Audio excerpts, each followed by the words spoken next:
കാട്ടാപ്പിള്ളിയുടെ പെണ്ണിനെയും കൊണ്ട് കർണാടകയിലേക്ക് തന്നെയായിരിക്കും മുങ്ങിയിരിക്കണത്. അല്ല നാമം എന്താണെന്നും ഉണ്ടായിരിക്കുന്നത്. ഇപ്പോഴും എന്റെ ഞെട്ടല് മാറിയിട്ടില്ല വൈദ്യരെ.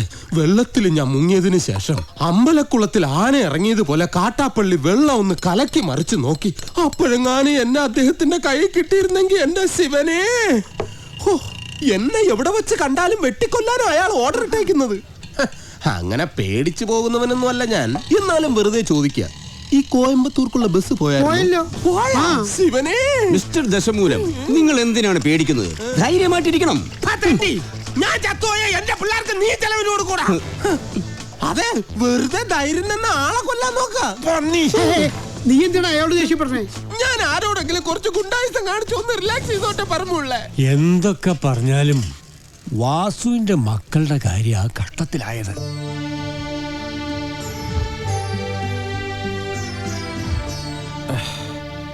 മല്ലയെ ഇങ്ങനെ ഒരു ചതി ചെയ്യുമെന്ന് എനിക്ക് വിശ്വസിക്കാൻ പറ്റുന്നില്ല. ഇത്രയും നാൾ കേട്ടതൊക്കെ വെറും കെട്ടുകഥകളാണെന്നാണ് ഞാൻ കരുതിയത്.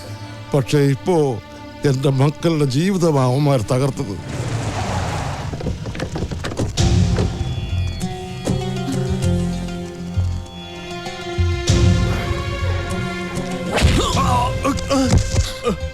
പറടാ, എവിടേക്കാ നിന്റെ മല്ലയ്യ അവളെയും കൊണ്ട് പോയത്? എനിക്കറിയില്ല. അറിയില്ലേ? എങ്കിൽ പിന്നെ നിന്റെ ശവം കാണാൻ അവൻ വരുമെന്നോ? അവനൊന്നും ചെയ്യരുത്. അവൻ അറിയില്ല. മല്ലയ്യ നമ്മളെയെല്ലാം ഒരുപോലെ ചതിച്ചവനാ. പണ്ടും അവൻ ചതിച്ചിട്ടുണ്ട്. അവൻ മല്ലയ്യൊന്നുമല്ല, പണ്ട് ഇവിടെ നിന്ന് പണവും മൂട്ടിച്ചൊല്ലു പോയ വീരുവാ.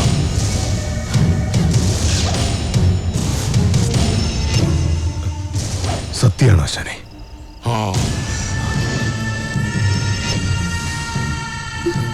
നാഗേന്ദ്ര, ഇനി നമ്മൾ തമ്മിൽ ശത്രുതയില്ല. പക്ഷെ ഒരവകാശം നീ എനിക്ക് വിട്ടുതരണം. അവനെ കൊല്ലാനുള്ള അവകാശം. എന്റെ ശത്രുവിനെ നിനക്ക് വിട്ടുതരാനോ? പോടാ, നീ കാഴ്ചക്കാരനായിക്കോ. കണക്കുകളൊക്കെ എനിക്ക് തീർക്കണം. ജീവൻ പോകുമ്പോഴുള്ള അവന്റെ പെടച്ചിൽ കണ്ട് നീ രസിച്ചോ?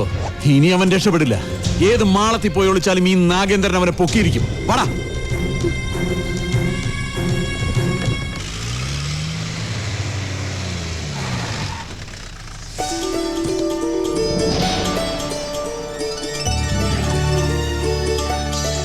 മല്ലയ്യോട് ലക്ഷ്മി എല്ലാ കഥകളും പറഞ്ഞിരുന്നു. ഇദ്ദേഹത്തിന്റെ സഹായമില്ലായിരുന്നുവെങ്കിൽ. സ്നേഹിച്ച പെണ്ണിനെ കല്യാണം ആലോചിക്കാൻ ചെന്ന എന്റെ മകനെ അയാള് ഇനി ഇവിടെ വന്നെങ്ങാനും വരല്ല. അവൻ ആവശ്യം എന്നെ, ഞാൻ അവന്റെ അടുത്തേക്കാണ് പോണത്.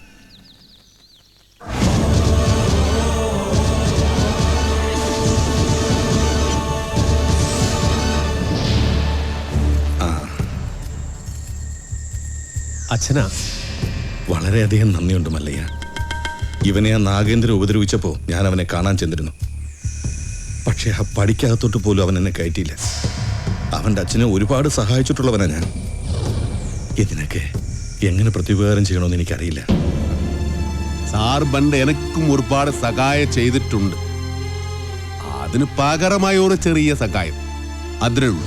ഒന്ന് പുറത്തേക്ക് വരുമ്പോൾ എനിക്കൊരു ചെറിയ കാര്യം പറയാനുണ്ട്. പിന്നെന്താ? എന്റെ ജീവിതമല്ലാതെ ആയത് നാട്ടുകാരുടെ മുമ്പിൽ ഞാനിപ്പോ ഒരു കള്ളനാ. എല്ലാ സത്യങ്ങളും നിങ്ങൾക്കറിയാം. ഇഷ്ടകാലമായില്ല സാറേ, ഇനിയെങ്കിലും പറയൂ. മസനഗുഡിയിൽ വെച്ച് ഉണ്ണിത്താനെ ആക്രമിച്ചവനെ പിടികൂടി ചോദ്യം ചെയ്തപ്പോ ആര് പറഞ്ഞിട്ടാ നീ അത് ചെയ്തത്? അവൻ വീരുവിന്റെ പേരല്ല പറഞ്ഞത്. സാർ, രക്ഷിക്കണം. എന്ത് വേണമെങ്കിലും ചെയ്യാൻ ഞാൻ. ഉണ്ണിത്താനോട് കൂറുള്ള ഏതോ പോലീസുകാരൻ ആ സത്യം ഉണ്ണിത്താനെ അറിയിച്ചു. കൂടെ നടന്നിട്ട് ചതിക്കായിരുന്നില്ലടാ. ലാഭം കിട്ടുന്ന വകയിൽ ന്യായമായ പങ്ക് തന്നില്ലെങ്കിൽ നീ ചതിക്കൂടാ എന്ന് ഞാൻ നിനക്ക് കൂടുതലേ തന്നിട്ടുള്ളൂ. കണക്ക് പ്രകാരം എനിക്ക് ഇനിയും കൂടുതലേ കിട്ടാനുള്ളൂ. കുറുപ്പച്ചാ വേണ്ട, ഇത് നാട്ടുകാരുടെ പണമാ.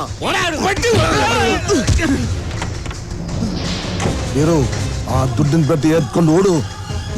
ഓടിപ്പിടോ.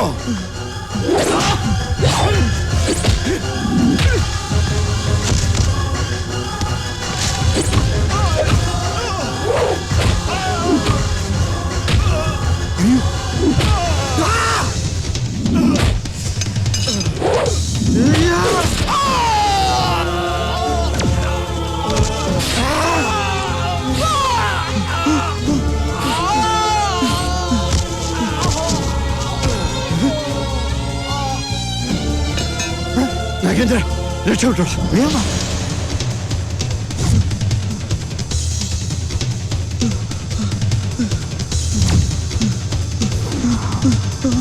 കാട്ടാപ്പള്ളി കുറുപ്പച്ചന്റെ മകൻ നാഗേന്ദ്രന് ഉണ്ണിത്താനെ വെട്ടിയത്. മകനെ രക്ഷിക്കാൻ അന്ന് തന്നെ കുറുപ്പച്ചൻ എന്നെ വന്ന് കണ്ടു. പിറ്റേന്ന് തെളിവെടുപ്പിനായി നിന്നെ കൊണ്ടുവന്നപ്പോ വാങ്ങിച്ച പണത്തിന്റെ നന്ദി എനിക്ക് കാണിക്കേണ്ടി വന്നു. പണം മോഷ്ടിക്കാൻ വേണ്ടിയല്ലേ നീ ഉണ്ണിത്താനെ വെട്ടിയത്? നീ മുഗ്ധ തന്നെ, അത് തന്നെ ഞാൻ കേളിതു. ഈ പരിസരത്ത് തന്നെയല്ലേ ആ പണം ഒളിപ്പിച്ചു വെച്ചിരിക്കുന്നത്?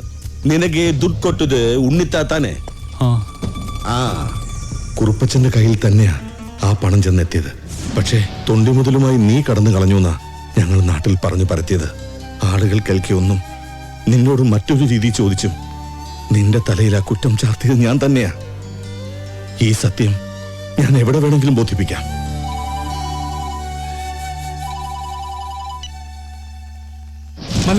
മല്ലയ്യ വീരുവാണ് നാട്ടുകാർ മുഴുവൻ അറിഞ്ഞു. അവരാകെ ഇളകിയിരിക്കുക. നമ്മുടെ ബംഗ്ലാവിനോർ കല്ലെറിഞ്ഞു. ഇപ്പൊ ഇതാ തോട്ടത്തിലെ ഷെഡും കത്തിച്ചു.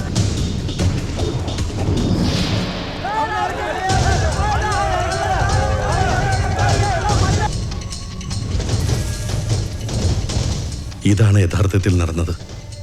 ഈ കേസിൽ ഇദ്ദേഹം നിരപരാധിയാണ്. ഉണ്ണിത്താനെ വെട്ടിയിട്ട് നാട്ടുകാരുടെ പണവുമായിട്ട് മുങ്ങിന്നാണല്ലോ ആരോപണം. തെഫ്റ്റും മർഡർ അറ്റംപ്റ്റുമാണ്. പ്രൊസീജിയറൊക്കെ സാറിന് അറിയാമല്ലോ. അറസ്റ്റ് രേഖപ്പെടുത്താൻ തരമില്ല. മല്ലയ്യയോടൊന്ന് സഹകരിക്കാൻ പറയണം. മല്ലയ്യ ഇപ്പൊ പുറത്തു പോകുന്ന അപകടമാണ്. നാട്ടുകാരാകെ വയലന്റ് ആയിരിക്കുക. ഇപ്പോഴത്തെ കണ്ടീഷനിൽ ഇവിടെയാണ് സേഫ്. നാളെ നമുക്ക് കോടതിയിൽ നിന്ന് ജാമ്യം എടുക്കാം. എല്ലാം നിയമപരമായി തന്നെ നമുക്ക് തെളിയിക്കാം. എന്റെ മൊഴി കോടതിയിൽ സോളിഡ് പ്രൂഫായിരിക്കും. പിന്നെ ഈ നാട്ടുകാരുടെ മുന്നിൽ മല്ലയ്യയ്ക്ക് തല ഉയർത്തിപ്പിടിച്ച് നടക്കാം. ധൈര്യമായിട്ടിരിക്കെ. നാഗേന്ദ്ര സാറേ, ഇനി കഷ്ടപ്പെട്ട ആളെ തപ്പി നടക്കണ്ട. ആളിതേ താനേ ഇങ്ങ് കൂട്ടിക്കയറി വന്നിട്ടുണ്ട്. സാറിങ് വന്നാ നമുക്ക് ഒരുമിച്ച് ഇവനെ ഒന്ന് സൽക്കരിക്കാം. സൽക്കാരം നിനക്ക് ഞാൻ തരാമട നായിന്റെ പാട്ടി. നിനಗೆ ನನ್ ಬಗ್ಗೆ ಗೊತ್ತಿಲ್ಲ ಅಂತಿ ಮಗನೇ.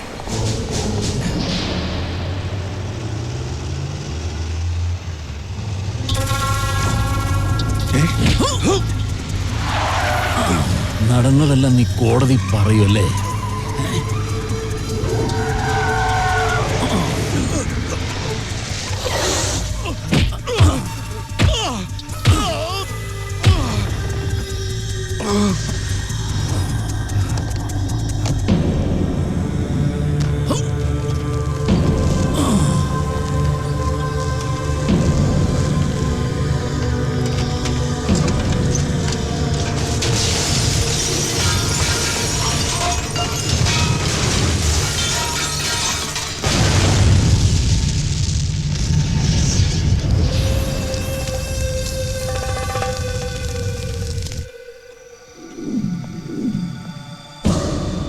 സാർ അറിഞ്ഞോ?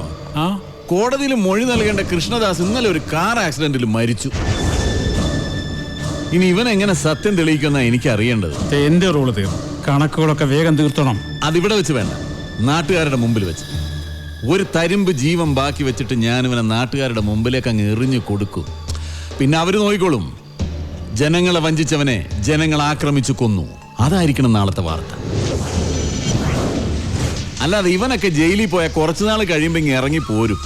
ഇതാവുമ്പോ ഇവിടെ വെച്ച് തന്നെ എന്നേക്കുമായ അന്ത്യം. കൊണ്ടിയെന്ന് ഇറക്കിവനെ ഭ്രാന്തളകിയ ജനത്തിന്റെ മുന്നിലേക്ക്.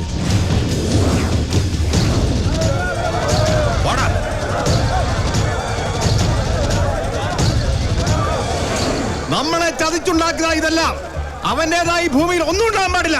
വെട്ടി നിർത്താനല്ല, വെട്ടിക്കളയണല്ല, അരിഞ്ഞു തള്ളണ. പോ.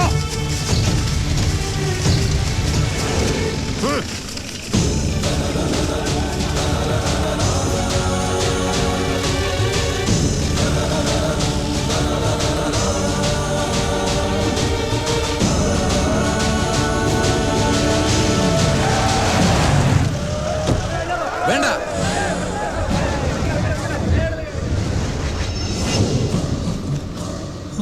കണ്ടോ?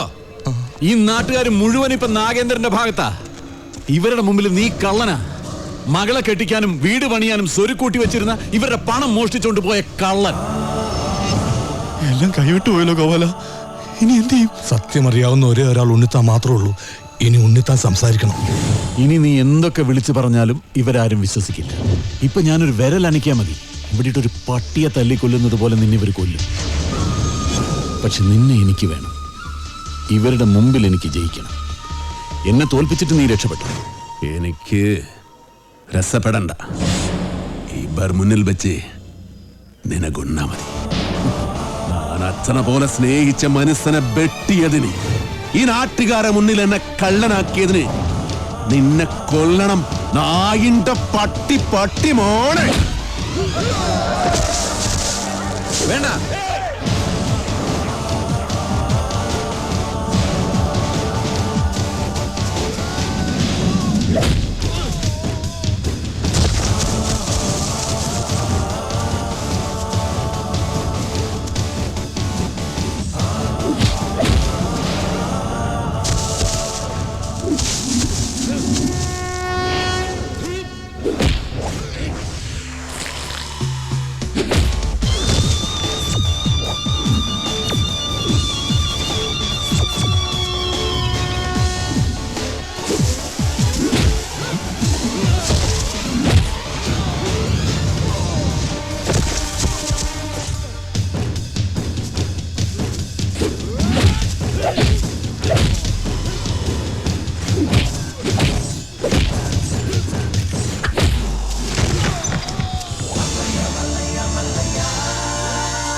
ഇദ്ദേഹത്തിന്റെ സംസാരശേഷി ഒരിക്കലും തിരിച്ചു കിട്ടില്ല.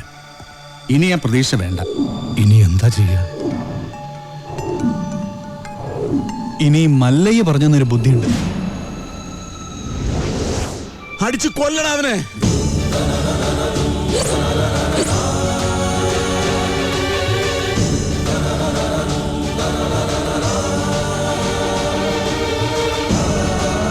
ഉണ്ണിത്താൻ സംസാരിച്ചേ! ഉണ്ണിത്താൻ സംസാരിച്ചേ! ഉണ്ണിത്താൻ സംസാരിച്ചു!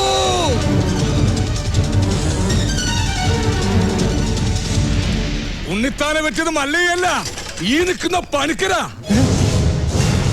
ഞാനോ? ആ, താൻ തന്നെ. തോന്നിയാസം പറയരുത്. ഒരു തോന്നിയാസമില്ല. ഉണ്ണിത്താൻ സംസാരിക്കാൻ ചെയ്ത് ഞങ്ങളത് കേൾക്കാൻ ചെയ്ത്. അതെ, ഞാനാരെയും കുത്തിട്ട് വിട്ടിട്ടൊന്നുമില്ല. ഉണ്ണിത്താൻ വെളിവില്ലാതെ വല്ലതും പറഞ്ഞായിരിക്കും. അയ്യോ, എന്നെ ഒന്നും ചെയ്യരുത്. ഞാനല്ല ഉണ്ണിത്താനെ വെട്ടിയത്. ഈ നാഗേന്ദ്ര മുതലാളിയാ.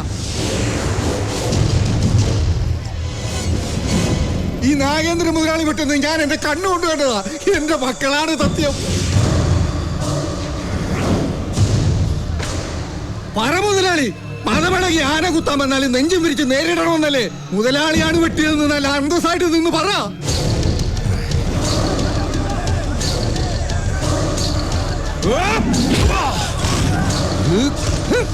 ഇനി ഞാൻ അപ്പുറത്ത് നിന്നില്ലേ രക്ഷയില്ല. മുതലാളി എന്നോട് ക്ഷമിക്കണം. നീ നാട്ടുകാരെ പൊട്ടം കളിപ്പിക്കല്ലടാ നായിന്റെ പട്ടി മോനെ. ശിവന് ഗോപാല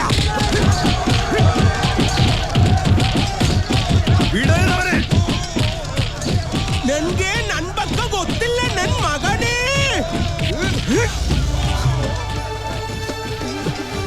കുറിച്ചെടുത്തിക്കോ, വിടണ്ട. ഞാനൊന്ന് ചെണ്ട കൊട്ടട്ടെ. ശിവന് നമുക്കുള്ളേരില്ല, അതിന്റെ പേരിൽ പിള്ളേരെ ഏൽപ്പിച്ചു കൊടുത്തു. മരിക്കുന്നവരെ ഞാൻ കൂടെ കാണും. എന്നെ കൈ വിടരുത്. മല്ലയ്യയുടെ കൂടെ ഇനി ഞങ്ങളുണ്ടാ. പൊക്കടാ ശിവനെ.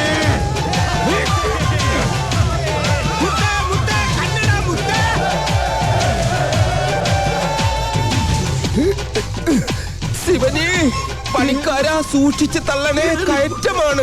ഈ പണിയെടുത്ത് ജീവിക്കുന്നതാ ഏറ്റവും വലിയ പണി. ഈ വണ്ടിക്കാളയൊക്കെ സമ്മതിക്കണം. ആഹാ, നിനക്ക് ചുമടാണല്ലേ പണി, ഞാൻ വണ്ടിക്കാളയാ. അങ്ങോട്ട് സ്പീഡിന് നടകാളെ.